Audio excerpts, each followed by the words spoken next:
Notes and questions regarding Doe defendant practice from Chapter 3 of... Chapter 3 is titled Pleadings of the California Civil Procedure Handbook Rules, Selected Statutes and Cases, and Comparative Analysis. These are case notes to the Tommy's Electric case. Number 1, requirements for use of Doe defendant practice. Code of Civil Procedure Section 747 and 583.210 and the cases construing them set forth 5 requirements for the successful use of Doe defendant practice. See James E. Hogan, California's Unique Doe Defendant Practice of Fiction Stranger Than Truth from Stanford Law, 1977. First, the plaintiff must file the original complaint before the applicable statute of limitations has expired. Second, the plaintiff must be ignorant of the name of any defendant designated by the fictitious name in the original complaint. Third, the plaintiff must plead the ignorance in the original complaint. Fourth, the plaintiff must allege a cause of action against the fictitious defendants in the original complaint based on the same general set of facts as the cause of action later asserted against the actually named defendants in the amended complaint. Fifth, the plaintiff must serve the amended complaint naming the actual defendants within the maximum period of 3 years of filing the original complaint and make return of service within 60 days after service of the complaint and summons. 2. Ignorance of the defendant's name. CCP 474 specifies that the plaintiff must be ignorant of the name of any defendant designated in the complaint by a fictitious name. If the plaintiff does not possess the requisite ignorance, then the original complaint is filed. The Doe defendant doctrine of Section 474 does not apply. What does ignorance mean here? The words ignorance of the name in 747 have not been construed literally. A. Ignorance of the defendant's actual name. When the plaintiff knows the defendant's general identity but does not know his name, the plaintiff is clearly ignorant of his name and of the defendant within the meaning of Section CCP 474 and can sue him as a Doe defendant. Hoffman v. Keaton, 1901. Likewise, 474 would be applicable even if the plaintiff knows that the defendant exists but does not know his name, even his general identity. Gale v. McDaniel of 1887. Such limited use of fictitious defendant pleading is typical of its use in many other states as well as under Rule 15C3 of the Federal Rules of Civil Procedure. B. Ignorance of the facts giving rise to the cause of action. The court in Larson v. Burnett, 1950, ruled that a plaintiff can still utilize CCP 474 even when the plaintiff knew the individual's name and identity at the time of the original complaint was filed. The court stated, as have numerous courts since then, that it is sufficient for purposes of 474 that the plaintiff was ignorant of the facts giving plaintiff a cause of action against the individual at the time the original complaint was filed. Barrows v. American Motors Corp. Day v. Western Loan and Building. The court in Day Supra stated that CCP 474 does not require a plaintiff, when suing a fictitious defendant, to plead a description identifying the person intended to be sued. The court also rejected the theory that only names and not defendants may be fictitious. The court concluded that 474 was applicable even though the plaintiff admittedly did not know the defendant's name, identity, or existence when the original complaint was filed. As the Stryker decision indicates, the broad use of ignorance is now established practice. Ignorance that the law provides a cause of action. A plaintiff can also utilize Doe defendant practice in circumstances where the substantive law did not provide a cause of action against the unnamed defendant at the time the original complaint was filed, but subsequently changed to authorize a cause of action. See Marasco v. Wadsworth, 1978. Plaintiff deemed ignorant of the name of the defendant even though she knew the defendant's name and all the facts but was unaware of the law that gave her a cause of action against the fictitiously named defendant and discovered that right by reason of a change in the relevant after the commencement of the action. Reason of a change in the relevant after the commencement of the action. However, 474 is inapplicable where the plaintiff is ignorant of the law because she simply failed to discover that the existing substantive law provided cause of action against the defendant at the time of the original complaint, Von Gibson v. State of Lynch, 1988. The requirement of actual ignorance, as above discussion indicates, CCP 474 has been construed quite broadly with respect to the requisite ignorance. However, as noted in Stryker, the ignorance must be genuine and not feigned. The plaintiff must actually be ignorant of the defendant's true name when the original complaint was filed. See Munoz v. Purdy. Quoting, a plaintiff must actually be ignorant of the facts giving him a cause of action against the defendant at the time of the filing of the complaint. Is this requirement of actual ignorance based on a subjective or objective standard? Can a plaintiff be ignorant when a reasonable plaintiff would have easily determined the defendant's true name? Consider the following cases. A. In Irving v. Carpentier, 1886, the plaintiff filed a quiet title action against certain named defendants and several fictitious defendants who claimed an interest in disputed land. After the statute of limitations had run, plaintiff sought to amend the complaint to substitute a Pacific Improvement Company for one of the fictitious defendants. The defendant company moved to dismiss the amended complaint on the grounds that plaintiff could have easily ascertained the company's name and existence before the original complaint was filed.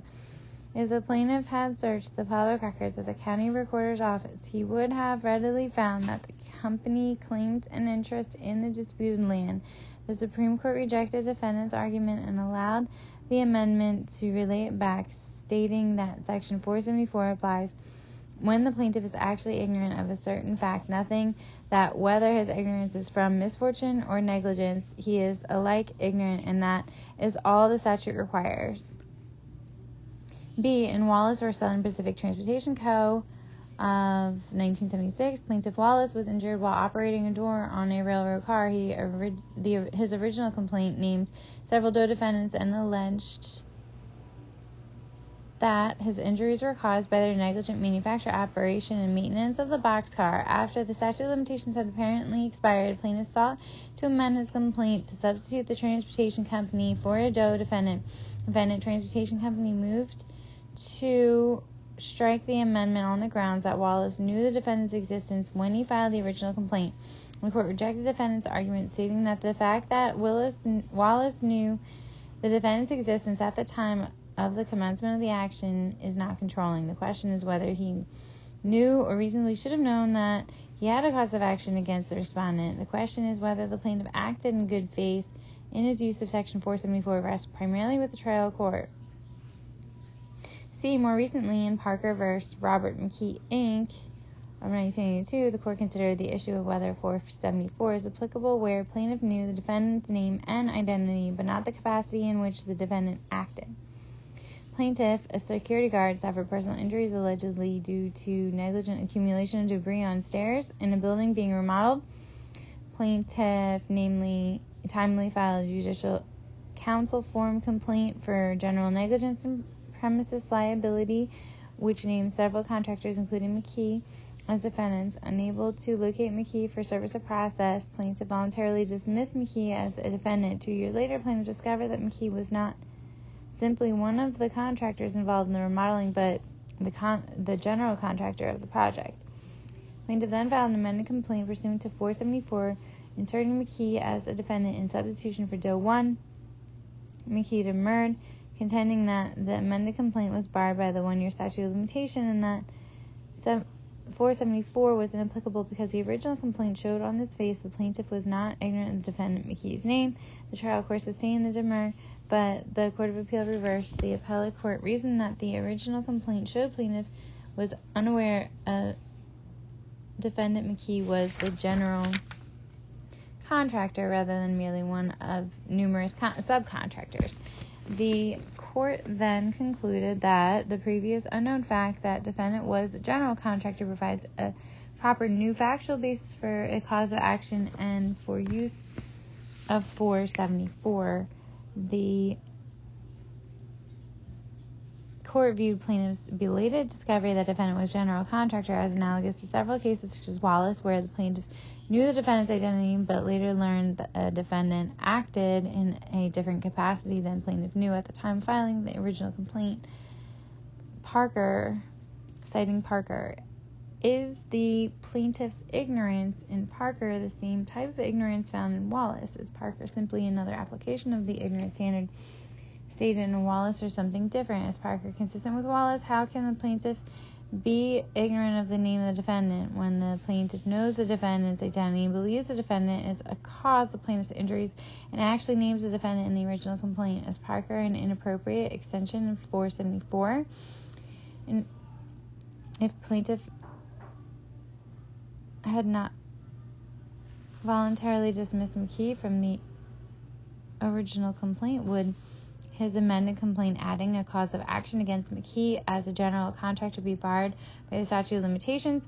What if the plaintiff's ignorance is due to his or her own negligence? In Ballon v. Drost, 1993, a divided court considered the plaintiff's forgetting a defendant's previously known identity with no effort to refresh memory to be negligent ignorance, and held that negligent ignorance of the defendant's identity did not preclude adding the defendant under CCP 474 after the statute of limitations expired.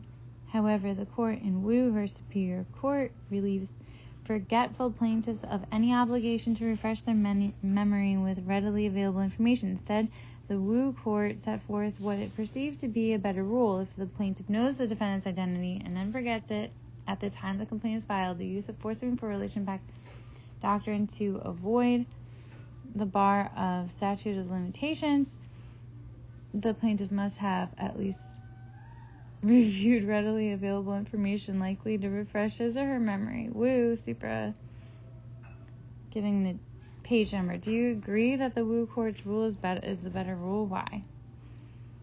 4. Doe defendant practice and the delayed discovery rule. As the above discussion indicates, there is no requirement in using CCP 474 that a plaintiff must exercise reasonable diligence in discovering either the true identity of fictitious defendants or facts giving rise to a cause of action against such persons. Also see Joslin v. HAS Insurance Broker, 1986, Munoz v. Purdy. There is no such requirement before the original complaint is filed nor after the original complaint is filed. See Stryker v. Tommy's Electric, General Motors Court v. Superior Court, 1986. Under the delayed discovery rule, the statute of limitations begins to run when the plaintiff suspects or should suspect that her injury was caused by wrongdoing, that someone has done something wrong to her. Jolly v. Eli Lilly. Once the plaintiff has a suspicion of wrongdoing and there is incentive to sue, she must decide whether to file suit or sit on her rights. So long as suspicion exists, it is clear that the plaintiff must go find the facts. She cannot wait for the facts to find her. Jolly, ignorance of the legal significance of known facts or the identity of the wrongdoer will not delay the running of the statute. How is the no duty of diligence standard of California's Doe defendant practice consistent with duty of diligence requirement imposed by California's delayed discovery rule? See General Motors Court v. Superior Court. Discussing the delayed discovery rule in Doe defendant practice and concluding that Section 474 does not impose a duty of inquiry. Munoz v. Purdy, Supra, observing that the interjection of a discovery standard into Section 474 would lead to the harmful practice of, in all litigation, of requiring that all persons who might conceivably have some connection with the lawsuit be specifically named in order to avoid the sanctions of the failure to comply with the reasonable inquiry. Time limits for service of amended complaint. Under California's Doe defendant practice, I think it's 5 years. No. I'm seeing 60 and 30 days here. Oh, 3 years from the date of filing. Okay. The amended complaint must be served on the actual defendant within the maximum period of 3 years from the date of filing the original complaint, CCP 583.210. However, due to various state and local fast track rules adopted pursuant to the Trial Court Delay Reduction Act of 1986, Government Code 68600, a sequential, the time within which to serve a complaint may be significantly less than 3 years. For example, Rule 3.110B of the California Rules of Court requires service of the complaint on all named defendants and proofs of service filed within 60 days after the filing of the complaint unless the court orders a extension of time. Rule 3110B also provides that when a complaint is amended to add defendant, the added defendant must be served within 30 days after the filing of the amended complaint. However, the current version of the Trial Court Delay Reduction Act provides that though defendants may not be dismissed prior to the conclusion of the introduction of evidence at trial except on stipulation or motion by the parties, Government Code 68616H. Case Note 6, Federal Rule 15C3 compared. Under Rule 15C3 of the Federal Rules of Civil Procedure, an amended complaint adding a new party may relate back only if the newly named defendant had timely notice of the original complaint, for example, generally within 120 days of filing the original complaint, and knows his omission from the original complaint was due to a naming mistake by the plaintiff. How does Federal Rule 15C3 differ from California's Doe defendant practice? You can look at Heiser's Santa Clara Law Review for more information. Case Note 7, Federal Court Application, Rule 15C1 of the FRCP, added in 1991, authorizes relation back of an amended complaint in federal court whenever permitted by the law that provides statute of limitations applicable to the action. Essentially, if the state law provides the controlling statute of limitations and affords a more forgiving principle of relation back than is provided under the federal rules 15C2 and 3, the state doctrine should be available to save the cause of action. This means that where California law provides the statute of limitations applicable to a cause of action, federal court, the California fictitious Doe defendant doctrine is authorized for that action. See David Siegel, the recent changes in federal rules of civil procedure. And we get to subpart C of chapter 3, discussing demurs, and answers. So I'll get into both those sections in another recording.